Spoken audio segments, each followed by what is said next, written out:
The night Grandma Eleanor died, Mom told me to leave the money for family, and Dad said, "Don't make things hard for your brother." I said no. 20 minutes later, I was on the kitchen floor, ears ringing, blood pooling in my mouth, and $18,000 vanished from my account. Next morning, they posted on Facebook that I'd gone crazy and attacked my elderly parents. The whole town believed them. I didn't argue. I started collecting hospital bills, bank statements, and a doorbell video they didn't know existed. My name is Ava Langford, and I'm 29 years old. I work as a logistics coordinator at Summit and Crew Logistics during the week and serve as a reserve Medivac medic with the North Ridge Guard on weekends. I've always been the responsible one in my family, the daughter who never asked for handouts, never caused drama, never needed rescuing. That's probably why Grandma Eleanor left me $18,000 with specific instructions for Ava to decide alone. The funeral was on a Tuesday. Eleanor Langford had lived 91 years, raised 4 kids, and survived 2 husbands. She'd watched me graduate nursing school, cheered when I enlisted in the Guard, and slipped me $20 bills whenever my parents weren't looking. "You're the only one with sense," she'd whisper, pressing the money into my palm. "Don't let them drain you dry."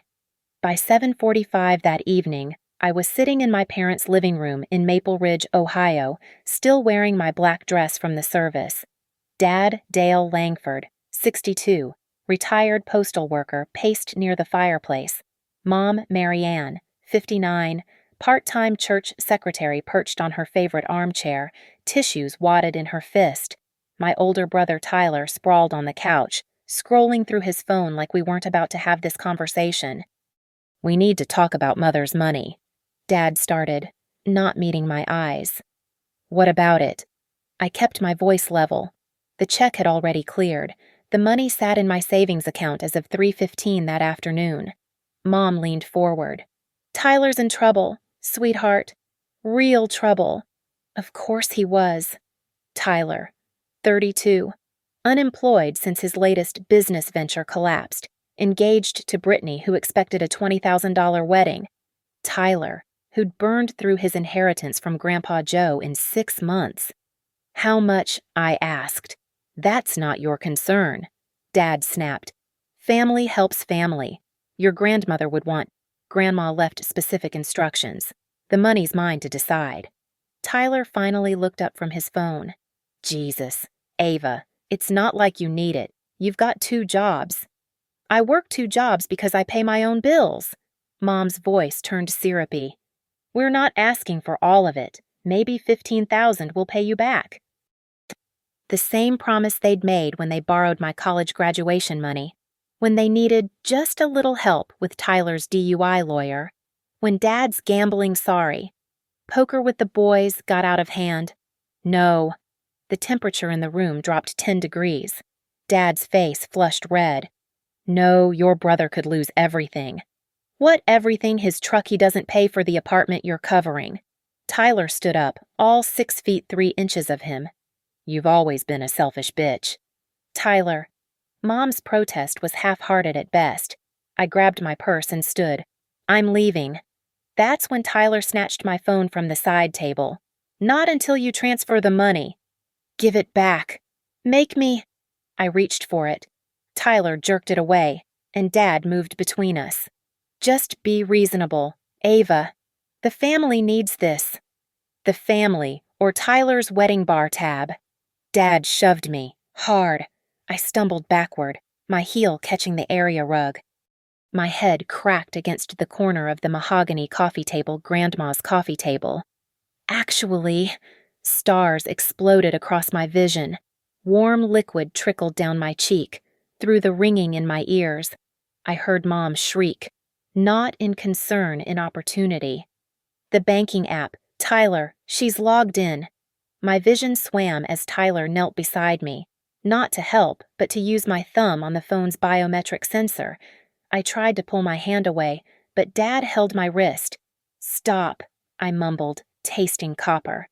That's theft. It's family money," Dad said. Like that justified everything. By the time I could sit up, the transfer was complete. $18,000. Gone. The timestamp read 8:23 p.m.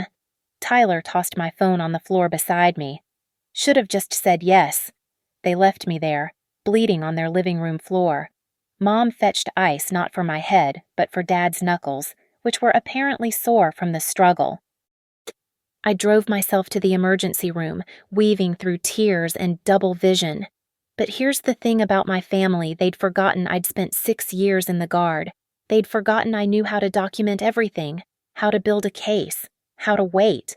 They'd also forgotten about Mrs. Cortez next door, whose new Ring doorbell had a perfect view of their driveway and front windows. They'd forgotten that Tyler had linked his device to my account 3 months ago when he was helping me with security settings. Most importantly, they'd forgotten that Eleanor Langford's granddaughter didn't just inherit her money. I inherited her spine. The emergency room doctor documented everything: a 2-inch laceration on my left cheekbone requiring 7 stitches, mild concussion, contusions on both wrists. The nurses kept asking if I felt safe going home. I almost laughed. Home. I'd been sleeping in my car since leaving the hospital at 2:30 a.m. By morning, my parents had already rewritten history. The Facebook post went live at 7:15 a.m. while I was buying concealer at CVS to hide the bruising before work. Marianne Langford, with her 342 friends from church, book club, and the Maple Ridge Community Association, had crafted a masterpiece of manipulation. Please pray for our family. Last night, our daughter Ava became violent over her grandmother's passing. Dale and I are heartbroken but safe. We're both being treated for injuries. We love our daughter and pray she gets the help she needs. Please respect our privacy during this difficult time. Attached were photos: Mom's wrist with a rubber-banded ice pack, Dad's hand with the tiniest red mark, probably from when he'd shoved me. No mention of the money. No mention of Tyler. Just 2 elderly parents, victims of their unstable daughter. The comments flooded in immediately. Praying for you. So sorry this happened. Grief makes people do terrible things. She always seemed troubled. By 9 a.m., when I walked into Summit and Crew Logistics, the damage was done. Ava, could you come to my office? My supervisor, Janet, couldn't meet my eyes. The conversation was short. Someone Mom, it turned out, had called HR with concerns about workplace safety. They weren't firing me, Janet stressed, just placing me on administrative leave while the situation was investigated. 2 weeks, unpaid, effective immediately. But I'm the victim, I said, touching the bandage on my cheek. Janet's expression softened slightly. I'm sorry, but with domestic violence allegations, we have to follow protocol. It's policy. Domestic violence allegations. Against me. The isolation was surgical in its precision. My cousin Beth texted, "Your mom's really hurt. Maybe apologize." My old college roommate saw the post. "Here if you need to talk about your anger issues."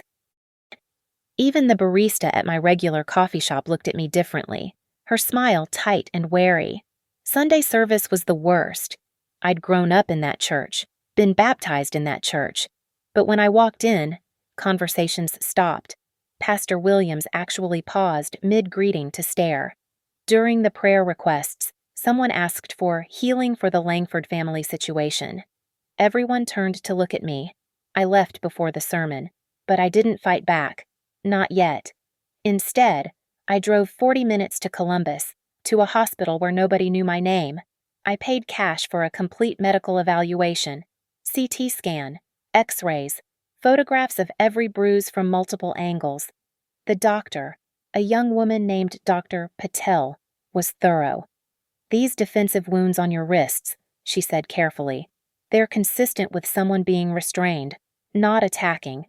Can you document that? Every detail.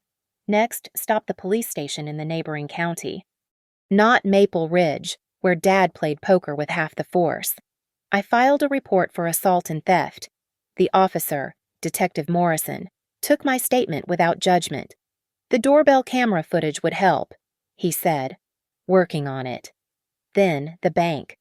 The transaction record showed the transfer at 8:23 p.m. But what my family didn't know was that modern banking apps track everything: device IDs, GPS coordinates, even biometric access logs. The bank's fraud department was very interested in how Tyler's iPhone had authorized a transfer from my account, while my phone's GPS showed it stationary at my parents' address. "We'll need a subpoena for the complete records," the investigator said. "But this is definitely suspicious." I started a notebook. Times, dates, screenshots, medical records. Every piece of evidence in chronological order. Every lie they told cross-referenced with proof of the truth. My phone became my weapon, recording every voicemail Mom left, tearful, manipulative, alternating between "we're worried about you" and "you've ruined our reputation." Tuesday night, Dad tried a different approach. He showed up at my apartment at 10:45 p.m., reeking of whiskey. "You need to drop this nonsense," he slurred, pounding on my door. "Tell everyone you were confused, grieving." I recorded the whole thing through the peephole, him threatening to make things worse if I didn't comply, him admitting Tyler needed that money more than you anyway, him kicking my door so hard it cracked the frame. The temporary restraining order was granted Thursday morning. That afternoon, Mrs. Cortez changed everything. "Mija," she said, catching me in the parking lot. "I saw the post your mama made, but I also saw what really happened." She handed me a USB drive. "My grandson installed that doorbell camera last month. It captures audio from 50 feet away." Tuesday night. My camera was recording. I plugged it into my laptop in my car, hands shaking. The video was grainy but clear enough. The audio was perfect. You could hear Dad saying, "Just transfer the money." You could hear me saying, "Stop, that's theft." You could see the moment Dad shoved me through the living room window. You could see Tyler and Dad dragging me back inside when I tried to leave. Mrs. Cortez patted my hand. "Your grandmother was my friend for 30 years. She'd want someone to tell the truth." I sat in that parking lot for an hour, watching the video over and over. My family had made one crucial mistake. They'd taught me exactly who they were. Now it was time to show everyone else. The USB drive from Mrs. Cortez was just the beginning. Once I started pulling threads, my family's carefully constructed image unraveled like a cheap sweater. It started with Tyler's iPhone. 3 months ago, he'd been helping me set up two-factor authentication on my banking app. What a good brother. Right, except I found the device authorization in my account settings. His phone had been linked as a trusted device since that day. He'd had access all along, just waiting for the right moment. I dove deeper into the bank records. The $18,000 had moved from my account to Mom's at 8:23 p.m., then split into 3 transfers by 9:15 p.m. $10,000 to Hartwell Events, the company planning Tyler's wedding. $5,000 to a credit card company I didn't recognize. $3,000 cash withdrawal from an ATM at 11:07 p.m. But whose credit card? A little social media stalking revealed the answer. Mom had been tagged in her book club friends' photos at the casino in Cincinnati 2 weeks before Grandma died. The metadata on those photos lined up perfectly with a cash advance on that same mystery credit card. Marianne Langford, church secretary and prayer warrior, had a gambling problem nobody knew about. The Hartwell Events transfer was even more interesting. I called them pretending to be Brittany, Tyler's fiancée. "Hi, I wanted to confirm our recent payment." "Oh yes, Ms. Patterson. The $10,000 deposit cleared yesterday. That brings your total paid to $14,000, with $16,000 remaining for the platinum package." A $30,000 wedding, while Tyler was unemployed, while they were stealing from me. Thursday night, I found more. Dad's Facebook might have been locked down, but he'd forgotten about his old LinkedIn profile. Listed under his employment history: poker professional, self-employed, 2019 to present. The man who'd shoved me for money was calling himself a professional gambler. I screenshotted everything. Then came the pawn shop receipts. Mrs. Cortez's daughter worked at Golden Loan on Main Street. She couldn't give me official records, but she could confirm that Dale Langford had been a regular customer. His Ford F-150, the one he'd bought to haul materials for home improvement, had been in and out of pawn 4 times in the last year. "Your daddy owes more on that truck than it's worth," she whispered. "Tony's about to repo it for good." The timeline was damning. Every time Dad pawned the truck, Tyler had a mysterious windfall within days. Every time Tyler's business ventures failed, Mom's secret credit card charges spiked.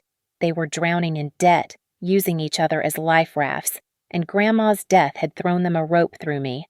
But the real smoking gun came from Tyler's Instagram.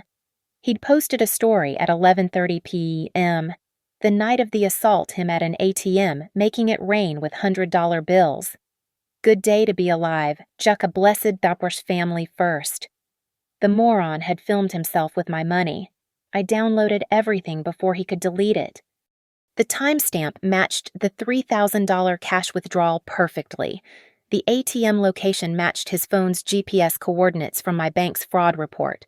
Friday brought another gift. Tyler's ex-girlfriend, Samantha, reached out. "I saw your mom's post," she said over coffee. "It's bullshit. Tyler used to brag about how he'd get your parents to pay for everything. He said once your grandma died, he'd finally get his share through you." Would you be willing to say that on record? After what he did to me, absolutely. She showed me text messages from 6 months ago. Tyler explaining his inheritance plan, how he'd convinced their parents I was selfish with money, how he'd been setting me up as the difficult daughter for years, knowing Grandma favored me. He said Eleanor was loaded. Samantha scrolled through the texts, said she had at least 50 grand hidden somewhere, and you probably knew where. Grandma had lived on Social Security and her late husband's pension. That $18,000 was probably half her life savings, scraped together over decades of clipping coupons and skipping restaurants. But Tyler had built her up in his mind as some secret millionaire. The final piece fell into place when I checked my old email. I'd forgotten about the cloud backup from my previous phone. There it was, a voice memo I'd accidentally recorded during Christmas dinner last year. Dad's voice, drunk and angry. "Mother always favored you. When she dies, that money comes back to this family. You understand?" My response: "It's her money, Dad. She can leave it to whoever she wants." Tyler in the background: "We'll see about that." 10 months before Grandma died, they were already planning to take whatever she left me. I organized everything into folders: financial crimes, assault evidence, premeditation, each document labeled with dates and times. The USB video from Mrs. Cortez got backed up to 3 different cloud services. My phone rang at 11:45 p.m. "Mom." "Ava, honey, people are starting to ask questions. That Cortez woman is spreading rumors. You need to come home and make this right." "I am making it right." "What does that mean?" "It means I found the pawnshop receipts. Mom, the casino pictures, Tyler's Instagram story with my money." Silence.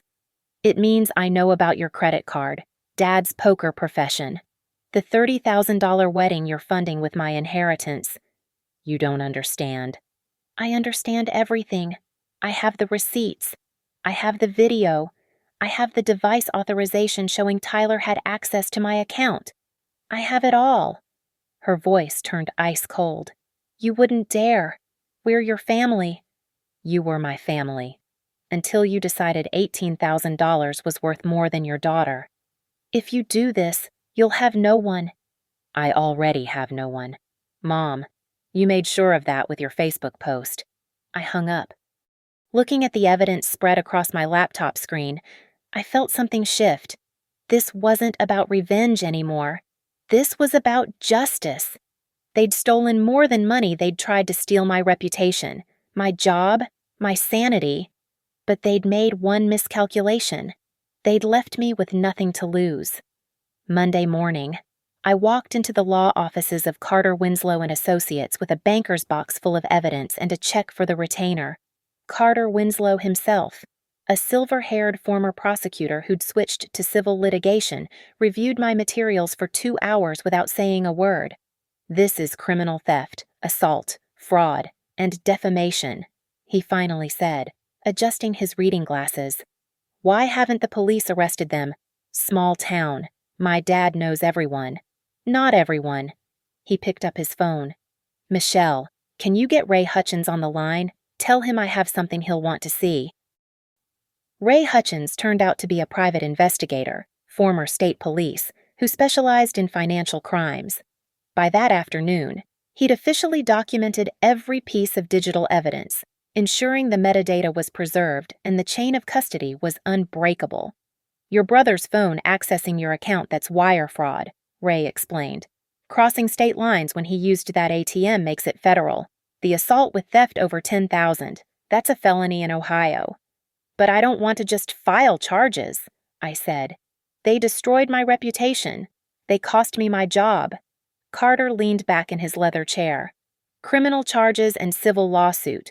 We'll file both. Conversion of property, assault and battery, intentional infliction of emotional distress, defamation per se. Your parents have homeowners insurance." "Yes. That'll cover the defamation claim. The house itself is collateral for the rest." The strategy was surgical. No emotional Facebook posts. No public arguments. Just quiet, methodical preparation. Carter drafted cease and desist letters for the defamation, demand letters for the return of my money, and a formal notice of intent to sue. "We don't send these yet," he said. "First, we let them dig their hole deeper." He was right. That Sunday, my parents held their community prayer circle at church. 20 people in their living room, including Pastor Williams, while Mom tearfully recounted how I'd attacked them and stolen from Tyler's wedding fund. What they didn't know was that Samantha, Tyler's ex, was there with her phone recording. She'd started attending again just to gather evidence. The video she sent me that night was gold. Mom admitting they'd taken money for safekeeping.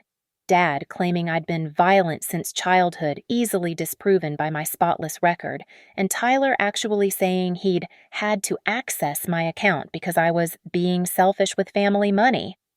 Tuesday. Ray the investigator made his move. He contacted the bank's fraud department as my official representative, providing them with the formal complaint and evidence. Within hours, Tyler's device was flagged in their system. Every transaction he'd ever made using that authorization was pulled for review. Turns out, this wasn't the first time. 6 small transfers over 3 months, all under $500 to avoid detection, all while he was helping me with security. "That's a pattern of theft," Carter said. Premeditation. Wednesday brought the preservation notices. Legal documents sent to Facebook, Instagram, Mom's cell phone provider, and the bank, ordering them to preserve all relevant data for upcoming litigation. No more deleting posts or messages. Mom called me 17 times that day. I didn't answer, but I did record the voicemails. "You vindictive little bitch. You'll destroy this family." "Please, honey, let's talk about this like adults." "Your father's having chest pains from the stress you're causing. Tyler might go to jail? Is that what you want?" "Yes, actually. That's exactly what I wanted." Thursday. Carter filed the civil lawsuit. 68 pages detailing everything: the assault, the theft, the defamation, the conspiracy to commit fraud. We asked for the $18,000 plus treble damages for the conversion, $50,000 for defamation, medical expenses, lost wages from my job suspension, and punitive damages to be determined at trial. We also filed for an emergency injunction preventing them from disposing of any assets, their bank accounts, the house, Dad's truck, everything frozen. The process server delivered the papers at 6 p.m., right as Mom's book club was arriving. The look on her face when she opened the door to a legal summons in front of 8 of her closest friends was almost worth the $18,000. But the real masterstroke was what we didn't do. We didn't publicize anything. No Facebook posts, no telling mutual friends, no defending myself online. Every time someone reached out saying they'd heard my side, I simply responded, "My attorney has advised me not to discuss ongoing litigation." It drove my parents crazy. They'd expected me to fight dirty, to scream and yell and make myself look unstable. Instead, I was a ghost with a lawyer. Friday afternoon, Detective Morrison from the neighboring county called. Ms. Langford, we've reviewed your case with the county prosecutor. Given the video evidence and bank records, we're issuing arrest warrants for your father and brother, assault and grand theft. When? Monday morning. We'll coordinate with your local department to ensure proper execution. I sat in my car after that call, staring at nothing. 3 weeks ago, I'd been a daughter with a family. Now I was an orphan with a lawsuit. But the strange thing was, I didn't feel sad. I felt free. My phone buzzed. An email from HR at Summit and Crew Logistics. Ms. Langford, we've received documentation from your attorney regarding the nature of your administrative leave. In light of the evidence provided, we're reinstating you immediately with back pay. We apologize for any distress this situation has caused. Another victory, another step toward rebuilding what they'd tried to destroy. That evening, I drove past my parents' house. Cars filled the driveway family meeting, probably plotting their next move. Tyler's truck was there, the one he'd bought with money he'd stolen from me over months. Let them plan, let them scheme. Monday was coming, and with it, the collapse of everything they'd built on lies. I had the truth. I had the evidence. I had Carter Winslow. And most importantly, I had nothing left to lose and everything to gain. The arrests didn't happen Monday. My parents had been tipped off probably by one of Dad's poker buddies on the force and lawyered up. Their attorney filed for an emergency hearing, claiming the warrants were based on falsified evidence from a mentally unstable daughter, so they pivoted to playing victims even harder. Tuesday's Facebook post from Mom was a masterpiece of manipulation. A photo of her and Dad at their kitchen table, both looking haggard, holding hands with their Bible between them. The caption read, "Friends, we need your prayers now more than ever. Our daughter's false accusations have reached a devastating level. She's trying to have us arrested and take our home. We've been forced to hire lawyers we can't afford. If you'd like to support our legal defense, Tyler has set up a GoFundMe. We're heartbroken but trusting God's plan. Honor thy father and mother seems forgotten in this generation." The GoFundMe goal: $25,000. Within 6 hours, they'd raised $3,000 from church members and Dad's veteran buddies. The comments were vicious. Ungrateful children these days. She should be ashamed. Probably on drugs. But Mom had made a crucial error. Creating a fundraiser based on false claims while under investigation for fraud, Carter called it additional evidence of pattern behavior. Wednesday, they escalated further. A prayer vigil in the church parking lot. 50 people with candles. Mom at the center with a megaphone, crying about how she'd failed as a mother and asking God to soften Ava's hardened heart. Local news showed up. Mom, ever the performer, told the reporter she was praying for her troubled daughter who'd turned to violence and lies. The reporter, a young woman named Jessica Chen, seemed skeptical. "Ma'am, your daughter has filed documentation showing injuries. Do you deny the altercation took place?" "We were defending ourselves," Mom said. Tears on cue. "She came at us like a wild animal over money." That night, someone spray-painted "liar" on my apartment door. Building security cameras caught Tyler's best friend, Marcus, doing it at 2:47 a.m., another charge to add to the pile. Thursday brought the most vicious attack yet. They filed a complaint with the North Ridge Guard, claiming I was mentally unfit for service and posed a danger to fellow soldiers. The complaint included Mom's Facebook posts as evidence, and a statement from Tyler claiming I'd threatened him with my military training. Colonel Richards called me personally. "Specialist Langford, I have to open an investigation. It's protocol." "I understand, sir. Off the record, I've seen the police reports and your medical documentation. This looks like retaliation, but I need you to meet with the Military Review Board Tuesday. My military career, one of the few things they hadn't destroyed, was now in jeopardy. Friday afternoon, they overplayed their hand. Pastor Williams announced a special reconciliation service for Sunday. He'd convinced my parents to publicly forgive me in front of the congregation. The email blast to all 300 church members read, "Join us as the Langfords demonstrate Christ's love by forgiving their daughter's attacks and false accusations. This powerful testimony will show that God's grace conquers all." But here's what Pastor Williams didn't know. 3 of those church members were mandatory reporters who'd seen my medical records because they worked at the hospital. They'd been keeping quiet out of respect for privacy, but a public spectacle that changed things. Dr. Patricia Morse, head of emergency services, called me that evening. "Ava, I can't stand by while they do this. If they go through with Sunday's service, I'm prepared to speak up. Those weren't defensive wounds on your parents. That laceration on your face, that was assault." Saturday morning, the intimidation turned darker. I woke to find my tires slashed. All 4.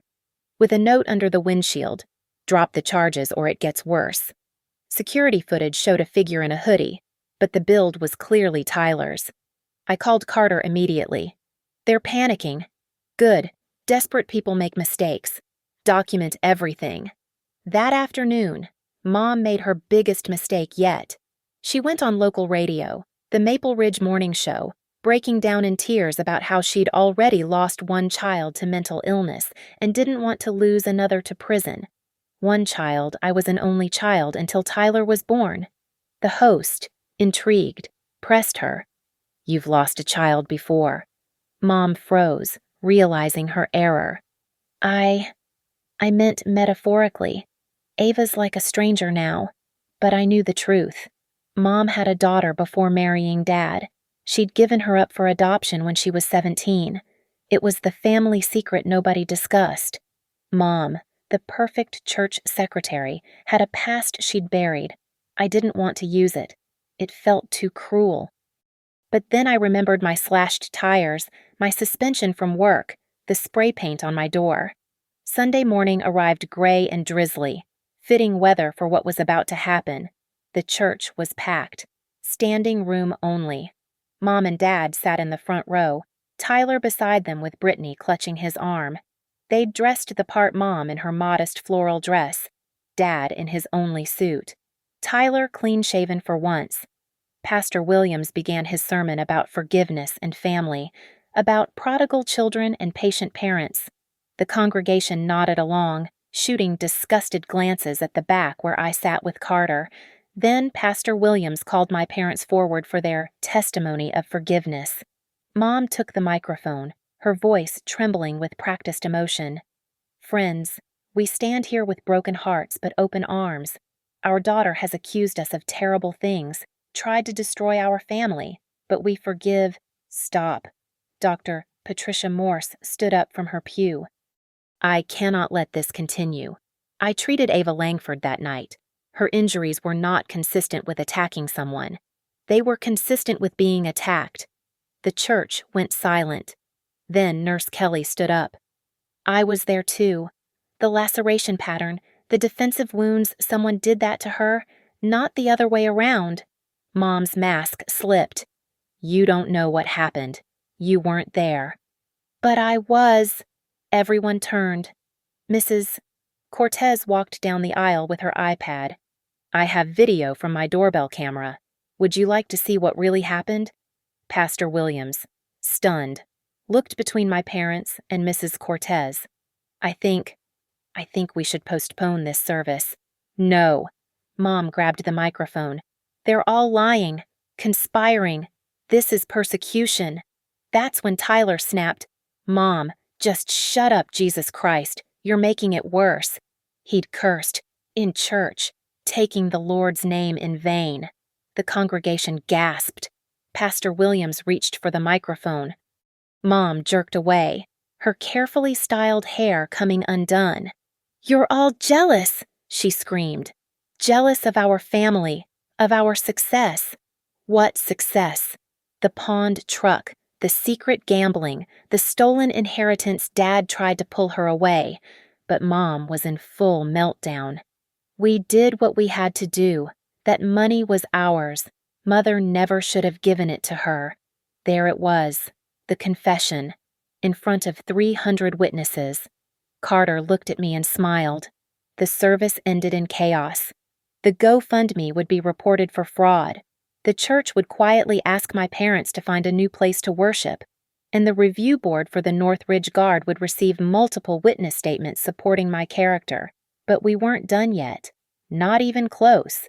The community mediation was scheduled for the following Thursday at the parish hall, a last-ditch effort by Pastor Williams to heal the wounds before things went to trial. He'd convinced both sides to attend, promising a neutral space for truth and reconciliation. What he'd actually created was a stage for my parents' final performance. The hall was set up like a tribunal. 3 tables, one for my family, one for me and Carter, and one for the mediators, Pastor Williams.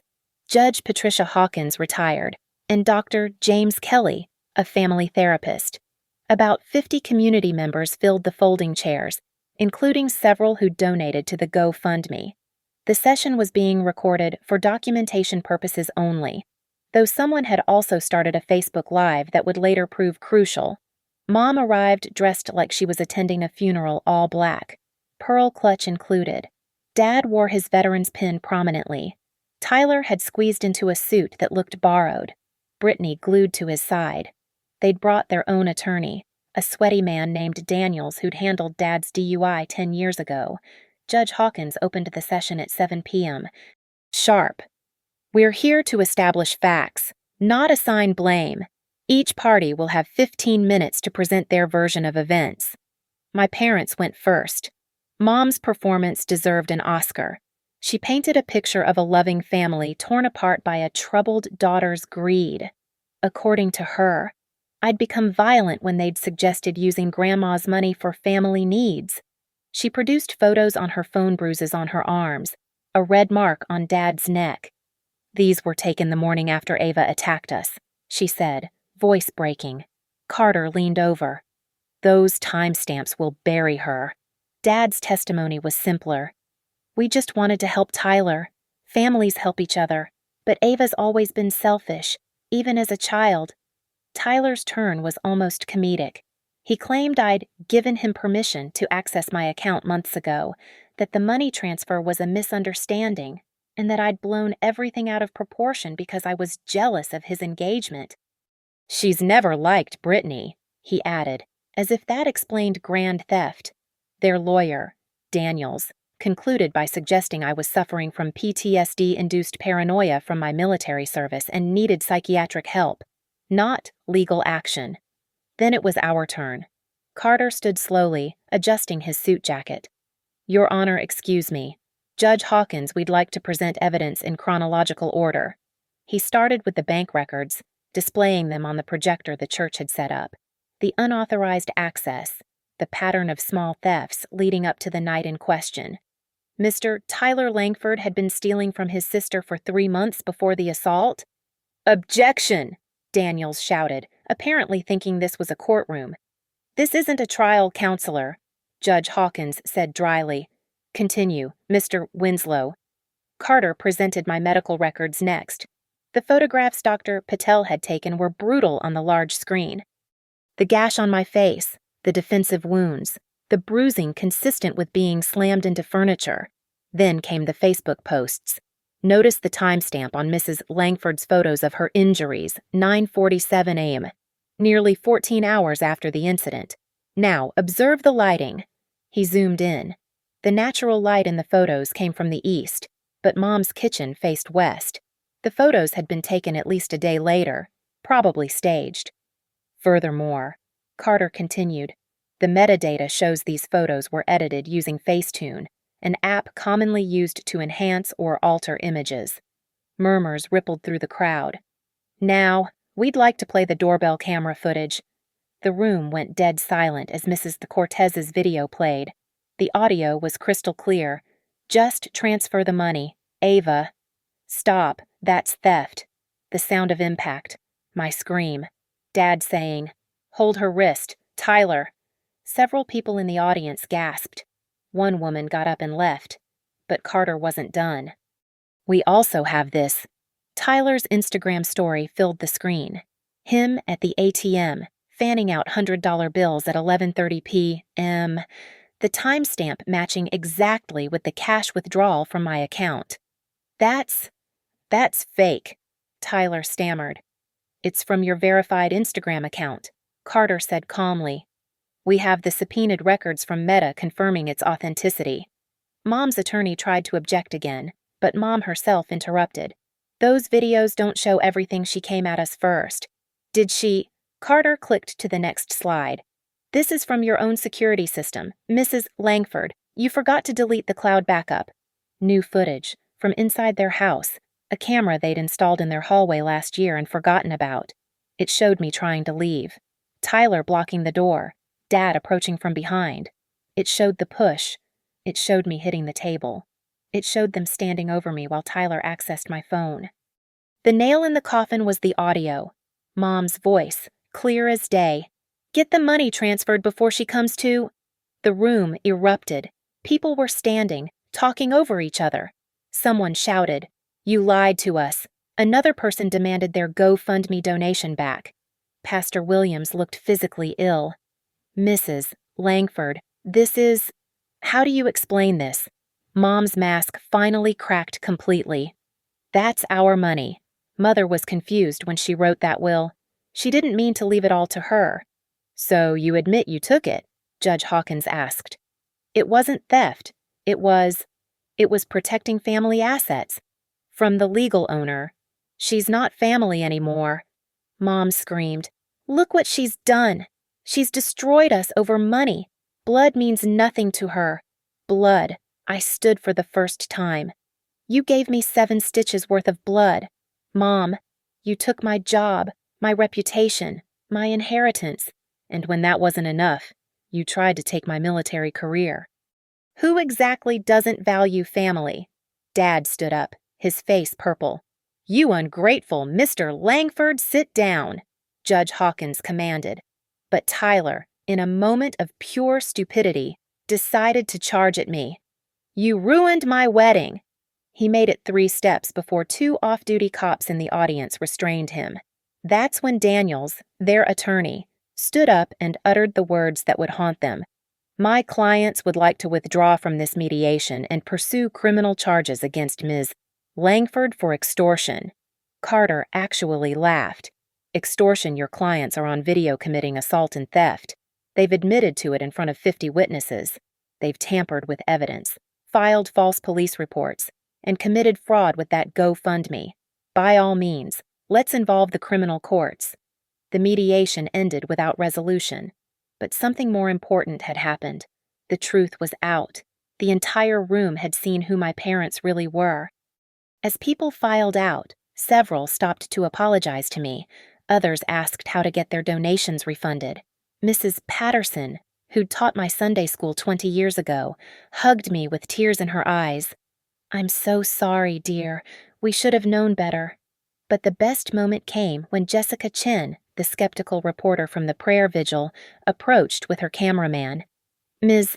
Langford, would you like to make a statement? I looked at Carter, who nodded.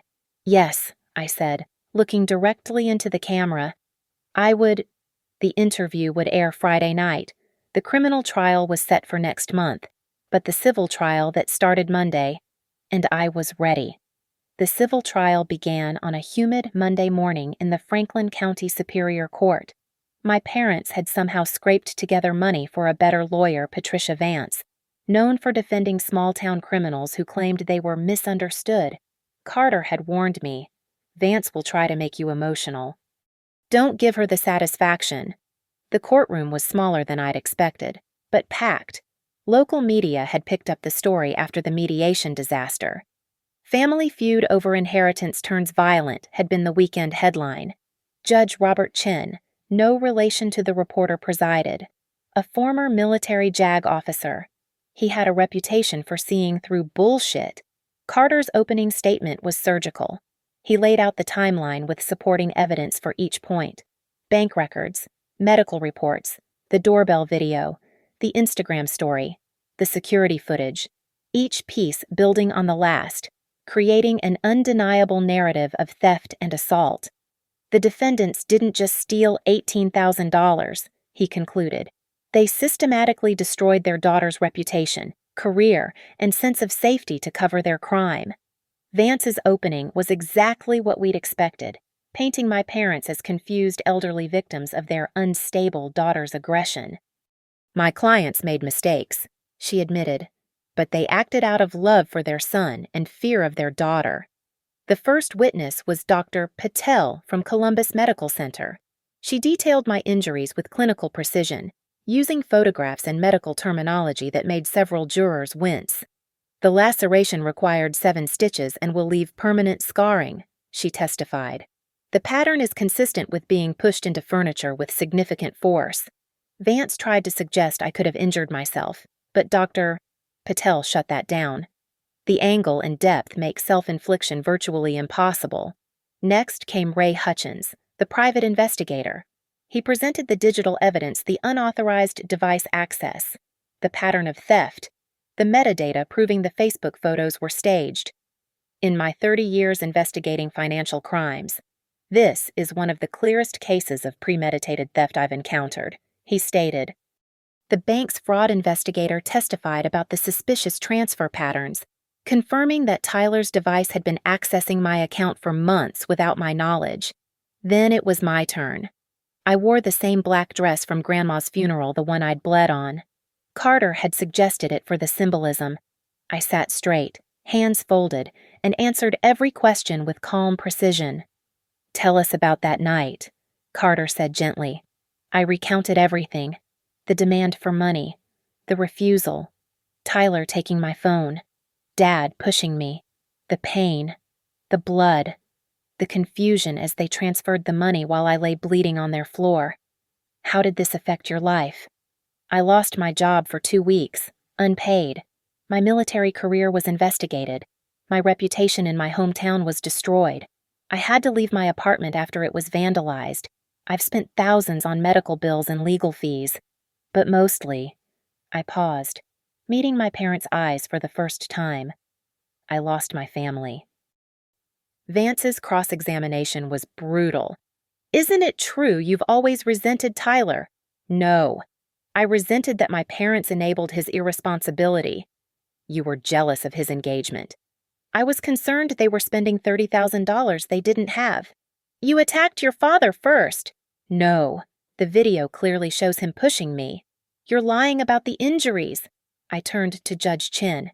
"Your Honor, may I?" He nodded. I stood and walked to the jury box, pulling my hair back to reveal the scar on my cheekbone. Still pink, still raised, still obvious. "Does this look like a lie?" Several jurors shook their heads. When my parents took the stand, their testimonies crumbled under Carter's cross-examination. Mom claimed the bruises in her photos were from me, but couldn't explain why they'd appeared only in photos taken the next day, or why the metadata showed editing. I don't understand that computer stuff," she stammered. Dad insisted he'd pushed me gently in self-defense, but couldn't reconcile that with the severity of my injuries or the security footage showing me trying to leave. Tyler was the worst witness. He claimed I'd given him permission to access my account, but when Carter showed the months of small thefts leading up to that night, he panicked. "I was going to pay it back. When? After the wedding. With what money you're unemployed. I have prospects. Name one." Silence. "Mr. Langford, did you post an Instagram story showing yourself with the cash you withdrew from your sister's account?" That was my money." "From where?" From the transfer." "The transfer from your sister's account?" "She owed it to me." "For what?" Tyler looked desperately at his attorney, who was busy examining her notes. For being family." The courtroom actually laughed. The moment that sealed everything came when Carter recalled Mrs. Cortez to authenticate the doorbell footage. But she had something extra. "I have another video," she said, producing her phone. "From the next morning." Vance objected, but Judge Chen allowed it. The video showed Mom and Dad in their driveway at 6:30 a.m.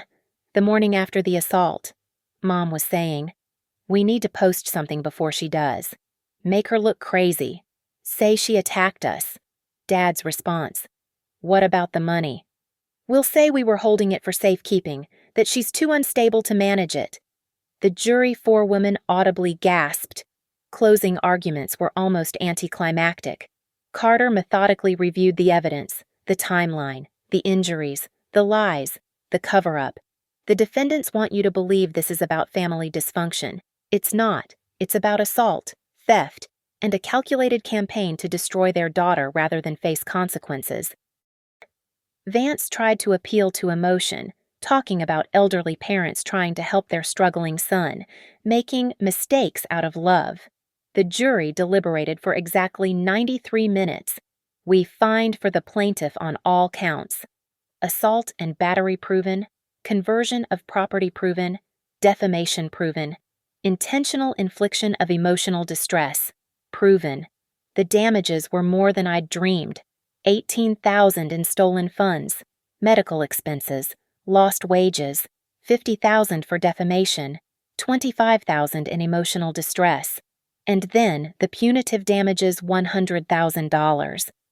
The defendant's conduct was not merely negligent, but malicious. Judge Chen stated, they assaulted their daughter, stole her inheritance, and then launched a systematic campaign to destroy her reputation. This court will not tolerate such behavior. My parents sat frozen. Tyler had his head in his hands. Brittany had disappeared sometime during jury deliberation. But we weren't done. Additionally, Judge Chen continued, this court issues a permanent restraining order. The defendants are prohibited from contacting the plaintiff or coming within 500 feet of her person or residence. Your Honor, Vance stood. My clients don't have that kind of money. Then they'll need to liquidate assets. The court will place liens on any property to ensure compliance. As we left the courtroom, Tyler tried one last time. Ava, please. The wedding is none of my concern, I said, walking past him. Outside, reporters waited. Carter gave a brief statement while I stood silently beside him, my hand unconsciously touching the scar on my cheek. The civil trial was over. The criminal trial would start in 3 weeks. But for now, I had won. The late September afternoon was unseasonably warm when the sheriff's department arrived at my parents' house. I watched from my car across the street, not close enough to violate the restraining order, but near enough to witness the end. 2 officers carried boxes from the house while Dad stood on the porch, shoulders slumped. Mom sat on the front steps. No longer crying, she'd run out of tears weeks ago. Tyler's truck was already gone, repossessed the day after the civil judgment. Their house would be next. The forced sale was scheduled for October 15th. The officers were collecting specific items for the court-ordered auction. Dad's vintage watch collection worth maybe $3,000. Mom's china cabinet with the Waterford crystal she'd inherited from her mother. The riding mower Dad had bought last spring with credit he couldn't afford. The baby grand piano nobody played but everyone admired. Mrs. Cortez stood in her doorway, watching silently.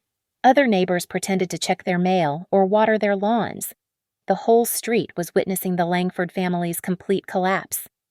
An officer approached Mom with a clipboard. Ma'am, we need you to sign for the seized assets. She signed without looking, her hand mechanical. The same hand that had posted lies about me. The same hand that had helped steal my inheritance. Tyler emerged from the garage, carrying a cardboard box, probably his personal items.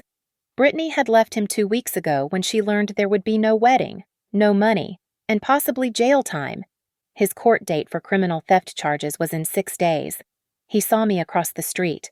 For a moment, our eyes met. He didn't look angry anymore, just hollow, defeated. He loaded his box into a borrowed sedan and drove away without a word. The court had liquidated everything it could. The house sale would cover most of the judgment. Their retirement accounts would handle the rest. They'd have enough left to rent a small apartment somewhere. Start over. But in Maple Ridge, they were finished. Pastor Williams had quietly suggested they find a new church. The country club had revoked Dad's membership. Mom's book club had dissolved rather than ask her to leave. The GoFundMe had been investigated for fraud, and they'd been forced to return every donation. I pulled out the certified check from my jacket pocket. $193,000, minus legal fees.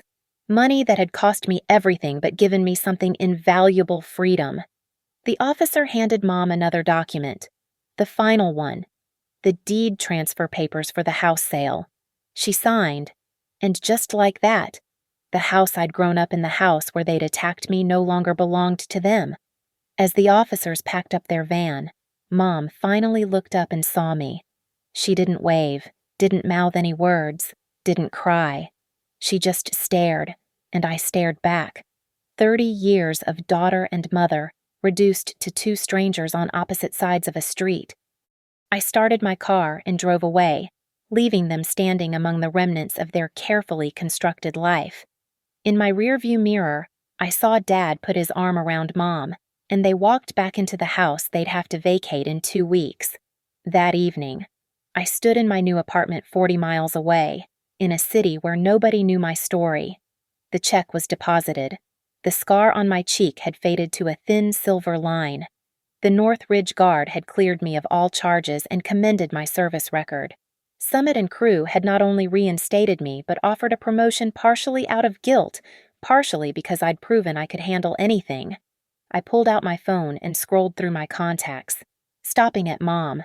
My finger hovered over the delete button, then Dad, then Tyler. 3 taps, 3 deletions, 3 people who no longer existed in my world. The last message from Mom, sent an hour ago, sat unread. I hope you're satisfied. You've destroyed your family. I deleted it without reading the rest. My phone rang. Carter Winslow. Ava, thought you should know. Tyler took a plea deal. 18 months probation, restitution, and 200 hours community service. Your parents' criminal trial is next month. But Vance thinks they'll plea out too. Good. You did the right thing. Standing up to them. I know. After we hung up, I walked to my balcony and looked out at the unfamiliar skyline. Somewhere behind me was Maple Ridge, my parents, the wreckage of what had been. But ahead, just possibility. I touched the scar on my cheek one last time, my permanent reminder that family isn't about blood. It's about the people who don't try to destroy you when you say no. Grandma Eleanor had been right. I was the only one with sense. And now, finally, I was free. The $18,000 she'd left me was gone, transformed into something worth much more: justice, self-respect, and the knowledge that I could survive anything. Even the death of the family I'd never really had. Thank you so much for listening to my story. I know it was intense, but sometimes the hardest battles are with the people who should love us most. I'm curious, where are you listening from? Drop a comment below and let me know what country or state you're in. I'd love to connect with all of you who've followed this journey. If you've experienced family betrayal or had to stand up for yourself against those who should have protected you, please share your thoughts in the comments. And if this story resonated with you, don't forget to subscribe to the channel for more real-life stories of justice and redemption. Your support means everything. Until next time, stay strong.